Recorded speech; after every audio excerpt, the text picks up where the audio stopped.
O que será que o Donald Trump está escondendo em relação ao Canadá? É essa a questão que nós vamos responder nesse vídeo aqui. Vamos recapitular um pouquinho. O Donald Trump disse que vai impor tarifas pesadas sobre os produtos exportados pelos canadenses, pelos mexicanos, enfim, o mundo todo. Ele alega que há um déficit comercial, ou seja, que o Canadá exporta mais do que importa. Mas até que ponto isso é verdade? Ele tem pressionado o tempo todo, agindo politicamente, mas com estratégias antes nunca vistas. São estratégias que assustam os políticos, os diplomatas. Por quê? Porque ameaça, porque usa da coação para negociar, para obter aquilo que ele quer. Mas o que está por trás? Qual é a verdadeira intenção? Veja bem, em relação ao déficit comercial, é muito pequeno. Ele diz lá 200 bilhões, nós mantemos com 200 bilhões, mas o déficit comercial é insignificante. E tem o seguinte, é um déficit que cria empregos, que desenvolve os Estados Unidos. Por quê? Porque o petróleo pesado, que é o petróleo que o canadense produz, é o petróleo que interessa ao americano. A madeira interessa ao americano. Então, quer dizer, não existe aquela justificativa de você colocar uma tarifa elevada, um imposto elevado, para atrair empresa para o território americano. Não existe isso. Essa é a questão. Porque uma das justificativas é essa, coloca um imposto elevado, aí torna-se impossível, o consumidor americano não compra, e aí a empresa pensa em transferir seus negócios para o território americano. O problema é que a maior parte do que o Canadá exporta para os Estados Unidos é insumo, não é produto acabado, é insumo. Então cai por água abaixo essa questão. Cai por água abaixo essa questão. Pode dizer, não, porque o México e a China estão envolvidos. Não. Ali o que é exportado pelo canadense é insumo. Então qual é a grande pegada? O que causa estranheza? Veja, ele insulta, ele bota prazo, ele usou a questão da entrada de drogas para os Estados Unidos, a falta de cuidado do canadense com relação às fronteiras. Mas espera aí. O maior problema é o mercado americano ser 50% do mercado de consumo de drogas no mundo. Só existe o traficante porque existe o consumidor. E não vai parar, não tem como parar. Olha o tamanho da fronteira do México com relação aos Estados Unidos. Olha o tamanho da fronteira dos Estados Unidos em relação ao Canadá. Você acha que é possível conter isso aí? Não tem, não existe possibilidade de conter. O certo seria diminuir através da educação, diminuir através de uma série de medidas o consumidor. Enquanto tiver consumidor, vai ter gente querendo vender. Então a questão é o seguinte, por que existe essa confusão aí? Por que o Donald Trump arma essa confusão? Eu vou explicar para você. Donald Trump é um empresário do ramo imobiliário. Ele conhece muito bem a arte da guerra, do Sun Tzu. E a arte da guerra diz a respeito do engodo. O que é o engodo? Nós já vamos voltar, vou fazer aqui uma voltinha, nós vamos depois retornar para o assunto do Canadá. Vou fazer um parênteses aqui. Engodo. O Sun Tzu, que escreveu a arte da guerra, ele foi convocado lá na China para combater um exército inimigo muito maior. Foi aí que ele ficou famoso na China. O exército inimigo estava tomando conta dos territórios e ia chegar numa região em que um dos comandantes, um dos reis lá, dos líderes, estava com medo de ser cooptado pelo exército inimigo. Então ele chamou o Sun Tzu. O Sun Tzu tinha uma diferença do exército dele de 10-1. O que ele falou? Vamos entrar no território do inimigo. O rei, o chefe da província, disse assim, mas como entrar no território do inimigo? São 10-1. E ele explicou rapidamente, disse, se a gente ficar fixo aqui, esse exército de 10 contra o nosso de 1 vai tomar conta, vai cercar e vai acabar. Então ele invadiu o território do mais forte e usava de táticas de engodo. Ele atacava um pouquinho aqui, o exército se movimentava, ele atacava do outro lado, o exército se movimentava, ele atacava do outro lado. Então, com mobilidade, ele conseguiu vencer. A mesma coisa, a mesma tática foi usada no Vietnã. os vietnamitas conheciam mais o território, então eles faziam pequenos ataques. Quando o exército ia retalhar, chegava lá, não tinha mais ninguém, eles já estavam em outro lugar. Essa é a tática do engodo. Então o Donald Trump, ele joga a tática do engodo. Quem conhece o War sabe disso, você não pode ir direto no teu objetivo. Você tem que ir se fortalecendo e confundindo o adversário. Existe motivo para o Donald Trump. Veja, o canadense sempre foi um parceiro. Sempre foi um parceiro. Agora, por que essa grosseria? Por que esse ataque? Por que essa... Então, quer dizer, aperta a mão com respeito do Putin, que é inimigo, né, teoricamente, né? E faz isso com o líder canadense. O que tem por trás disso aí? Então, veja bem, o Donald Trump usa desse tipo de estratégia, certo? Ele vai pressionando, ele quer, por exemplo, comprar um imóvel, tá? Que é o negócio dele, ele quer comprar um imóvel. E, por uma razão ou outra, aquela pessoa não quer vender o imóvel. Não quer vender o imóvel. Entende? Imagine um grande investidor, naquele filme, no seriado Billions, aparece muito dessa questão. O cara descobre que vai ter uma concessão do governo numa área, concessão para jogo, ou vai passar um trajeto importante, uma ferrovia importante. Então ele tem interesse em comprar aquela área, certo? Mas quem é dono daquela tem um apego emocional em relação àquela área e não quer vender, de jeito nenhum. No papel vale 1 milhão, o cara chega lá e oferece 2 milhões, 3 milhões, porque ele sabe que ele vai ganhar 20 vezes mais lá na frente. Mas a pessoa se recusa a vender. Então ele parte para táticas agressivas. Isso acontece muito em relação ao abacate no norte do México, na região noroeste do México. Por quê? Quando o abacate mexicano foi liberado, a exportação do México para os Estados Unidos, aquilo valeu ouro. Então os narcotraficantes começaram a olhar aquilo ali como, opa, é ouro isso aí, é ouro verde. Né? E começaram a comprar as terras dos pequenos produtores, mas muitos não queriam vender. E aí então entravam as técnicas coercitivas, as ameaças e até mesmo mortes, para fazer com que aqueles proprietários vendessem. Então o narcotráfico dominou as plantações de abacate ali, que são exportados para os Estados Unidos. Então veja o Donald Trump como um grande empresário do ramo imobiliário. Ele quer um território. Ele quer um território. Ele já falou que queria anexar o Canadá aos Estados Unidos, transformar o Canadá no 51º estado dos Estados Unidos. Veja, até pode ser interessante financeiramente para o canadense, mas existe a questão do orgulho. O que vão fazer então? Vamos rasgar a bandeira do Canadá? Como é que fica? Eu não sou mais chamado de canadense, agora sou americano. Existe um fator emocional muito forte atrás disso. A questão da honra, a questão do apego, a questão... Nós vamos ser comandados agora, nós vamos ser liderados. Entende? A perda de poder também. Existe uma série de questões subjetivas acontecendo. Então, o Donald Trump, ele é um grande negociador, ele percebe o Canadá não quer ceder, certo? Então eu vou partir por uma briga mais agressiva. Porque ele sabe que numa queda de braço com o Canadá, assim, tipo, imponho as minhas taxas, você pode retalhar com as suas taxas, eu agora, neste momento, ainda consigo vencer uma queda de braço em relação ao Canadá. Um colocando imposto contra o outro. Porém, existe, e já vou entrar no motivo de toda essa manobra, mas existe um porém. O Canadá está se aproximando da União Europeia. Está tentando entrar para a União Europeia. Certo? O Canadá está tomando as suas providências. Ele percebe que tem alguma coisa muito errada nisso. Como volto a falar. Essas tarifas, elas prejudicam tanto o Canadá como os Estados Unidos. Será que o Donald Trump não sabe disso? Sim, ele sabe disso. Ele sabe disso. Mas ele joga de forma a enganar. Ele não joga limpo. E, obviamente, o canadense está incomodado com isso. Como assim? Né? Vem aqui e diz que nós vamos nos transformar no 51º estado americano. O canadense não aceita naturalmente isso. Né? Por mais, volto a dizer, que ele possa fazer os cálculos financeiros, então não vale a pena, né, ceder. Mas por esse aspecto emocional, não vai. Então está buscando o apoio de outra, da União Europeia, e a União Europeia também está esperta em relação a isso.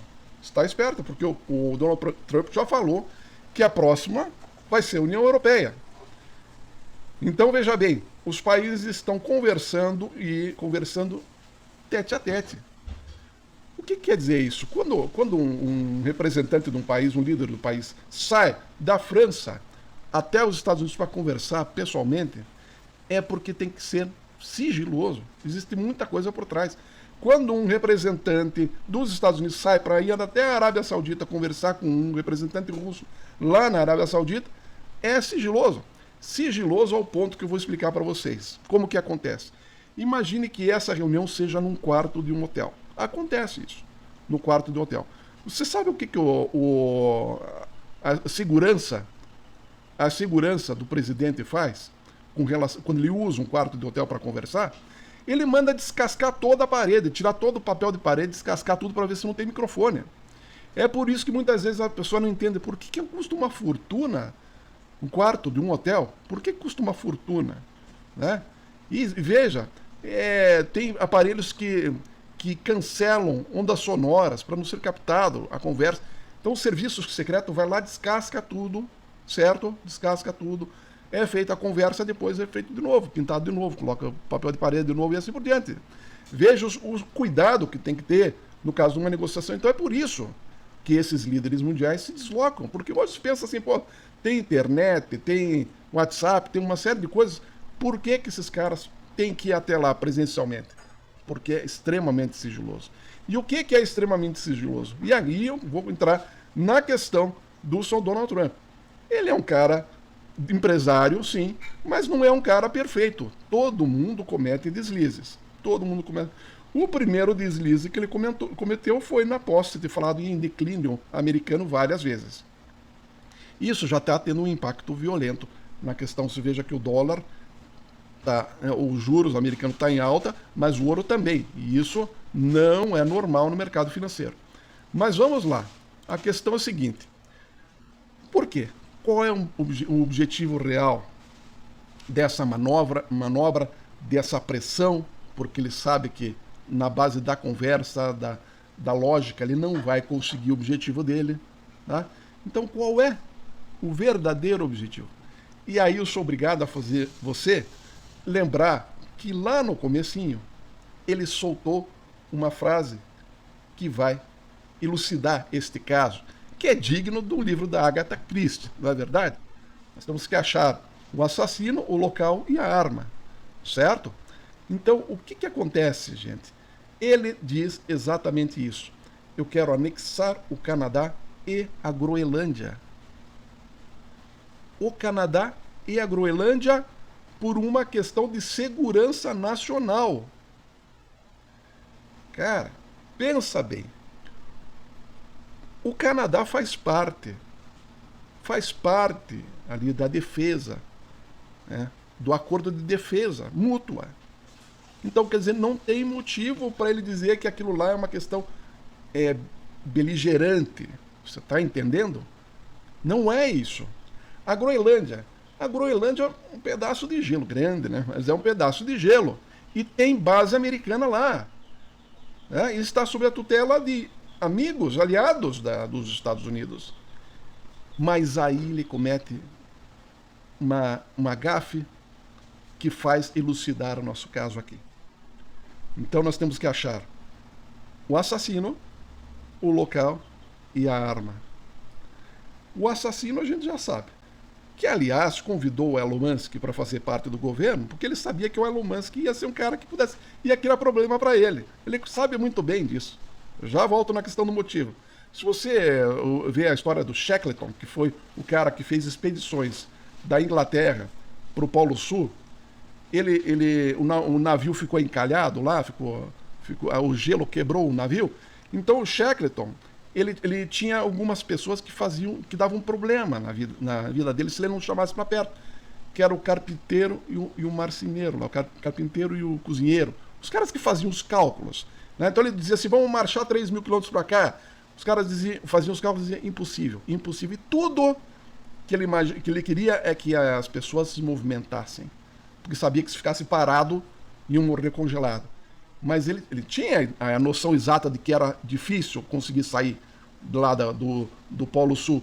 Mas esse carpinteiro era um negativista. Era o cara que sabia fazer cálculo e era o cara que podia melar o jogo.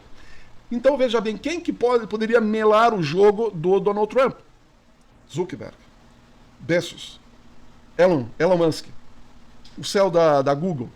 Você está entendendo? Então ele chama para dentro da barraca dele os caras que poderiam... O Elon Musk está sendo usado pelo Donald Trump. É essa a realidade. Voltamos lá. Então nós temos o assassino, temos o local, que é o Canadá, mas precisamos de um motivo. Que motivo é esse? Gente, o que tem em comum?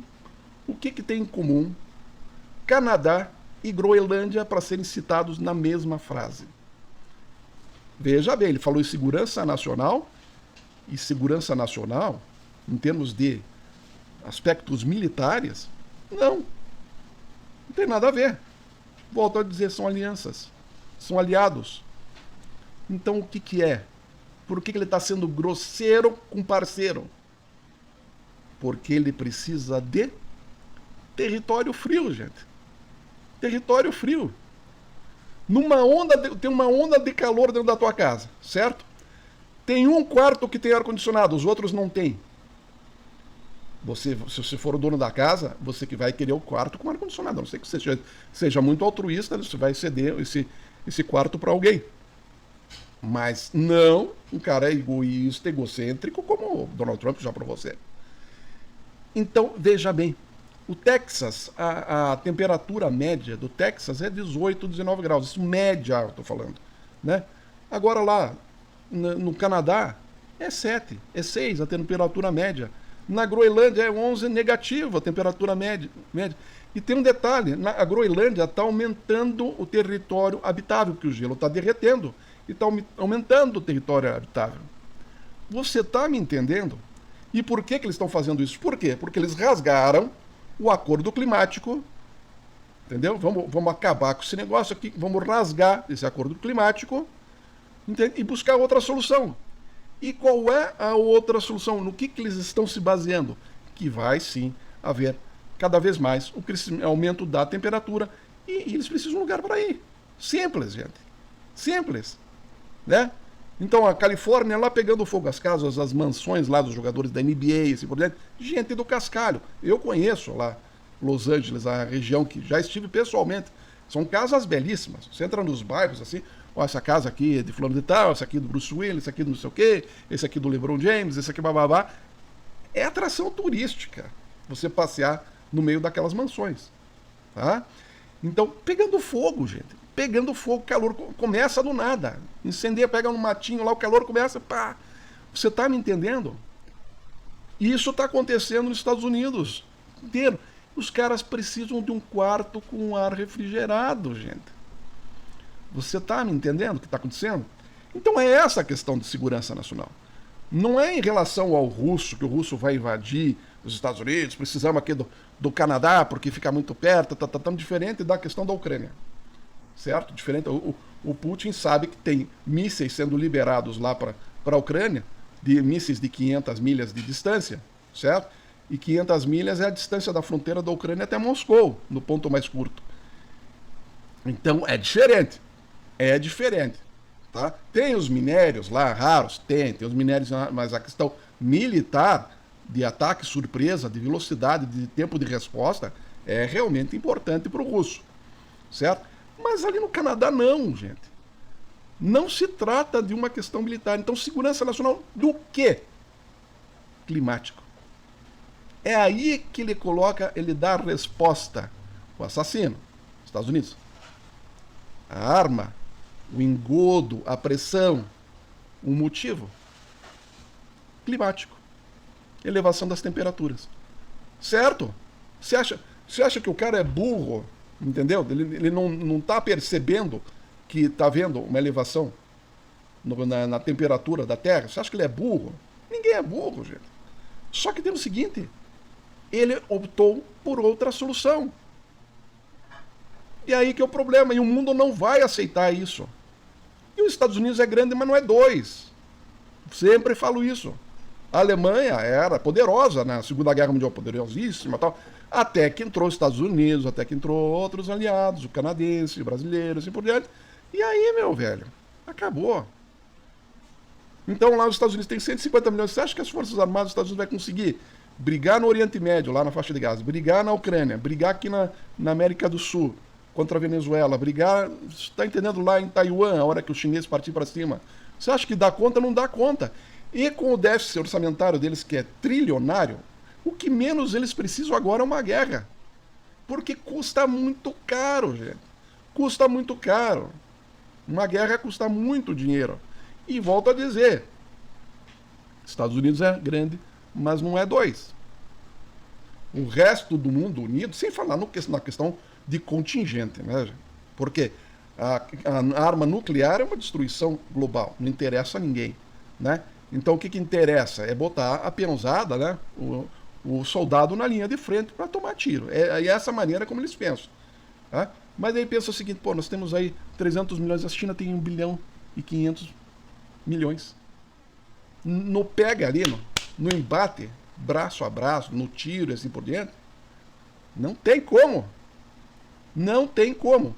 Então ele vai, sabe, vai comendo pelas bordas, vai tomando território frio, sabe? Porque ali a China e a Rússia, se você analisar o que tem de território frio ali na Rússia, é uma coisa impressionante. O que eu quero dizer com isso?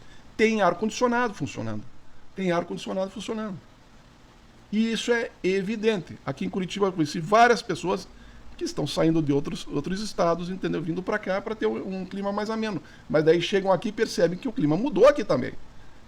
Também mudou. Também estão tendo que instalar ar-condicionado nas suas casas aqui em Curitiba. Veja, 1.100 metros de altitude. Entende? Então, o mundo tem que realmente se unir. Tem que realmente se unir e dar um chega para lá. Não é possível. Deste jeito, o que vai acontecer?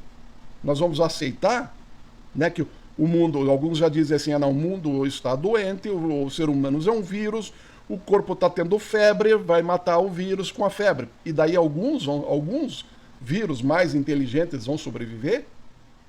É? Os que têm condições de fazer bunker, como o seu Zuckerberg fez e gastou mais de 1 bilhão, esses vão sobreviver? E os outros vão morrer? Né? Então é essa opção que tem que ser, né, debatida. O mundo realmente tem que se unir e achar um caminho diferente. E olha a contramão. Ele está dizendo, ó, o Elon Musk ia instalar uma fábrica de carro elétrico no México com um investimento de 5 bilhões, não vai mais. Tá? Ele está falando em perfurar, pegar petróleo do subterrâneo, lá aquilo ali era uma reserva que eles tinham, que eles sabem que se não gastar agora vai perder. Vai perder, porque a energia limpa, carro, a base de hidrogênio, assim por diante, vai substituir. Então é um patrimônio, é um dinheiro que eles têm. É a mesma coisa de eu falar para você, a moeda de real, essa aí, vai perder o uso daqui 90 dias, não vai valer mais nada. Opa, você vai no banco trocar, vai passar para frente, vai comprar, entendeu? Vai trocar, não vai ficar com aquilo na mão. E o petróleo tende a se transformar nisso, gente. Ou não? Você acha que a Arábia Saudita ela investiu tanto, os países do Oriente Médio investiram tanto em infraestrutura para atrair turistas, Dubai, assim por diante? Por quê? Porque eles sabem que além de ser escasso, o petróleo tende a se transformar uma coisa sem utilidade. Então é essa a questão. Os Estados Unidos hoje está perdendo a utilidade. Está perdendo a utilidade e não está disposto a pagar o preço. Quer reduzir a sua produção, você não está entendendo? Porque tem uma dívida de mais de 20 trilhões para pagar. Você está entendendo? Enquanto o cidadão norueguês lá tem 3 milhões de dólares em caixa do governo que guardou dinheiro, né? Por habitante na Noruega, certo? O governo não gastou o dinheiro. Ao contrário, os Estados Unidos foi ao contrário, vamos gastar, vamos, entendeu? O carro deu um defeitinho, deixa na estrada, vamos, tá entendendo? Casas enormes, né? Eu gosto de casa grande, com piscina, com não sei o que, tal, entendeu? Vamos lá em Las Vegas, vamos torrar uma grana. É um oba-oba generalizado, gente. Essa é a verdade, é diferente de país sério, como Noruega, Dinamarca, entendeu? Suécia, entendeu? A própria Alemanha, Japão, Coreia, É diferente de país sofrido. País que teve que ralar pesado. Agora o americano não. O americano está lá em cima do seu dólarzinho, imprimindo o seu dinheirinho, entendeu? Fez com que todo mundo falasse inglês, essa é a verdade, depois da Segunda Guerra. Fez o inglês se transformar numa língua mundial, mas agora tá, cara, agora tem o seguinte, tem aparelhinho que traduz aí conversas. Tendo se liga ali, fala com o japonês ali, bota um aparelhinho aqui, o japonês está ali, escolhe a língua, pode até falar, o próprio aparelho interpreta a mudança e você vai conversar normalmente com o japonês na tua língua. Você fala em português, ele entende em japonês. Ele fala em japonês, você entende em português. Instantâneo, gente. Então, dono de escola de inglês, tome cuidado, porque o teu negócio, ó. Bom, eu não vou me alongar, é isso aí. O grande motivo é que os Estados Unidos quer ar-condicionado. Groenlândia e Canadá são excelentes para isso.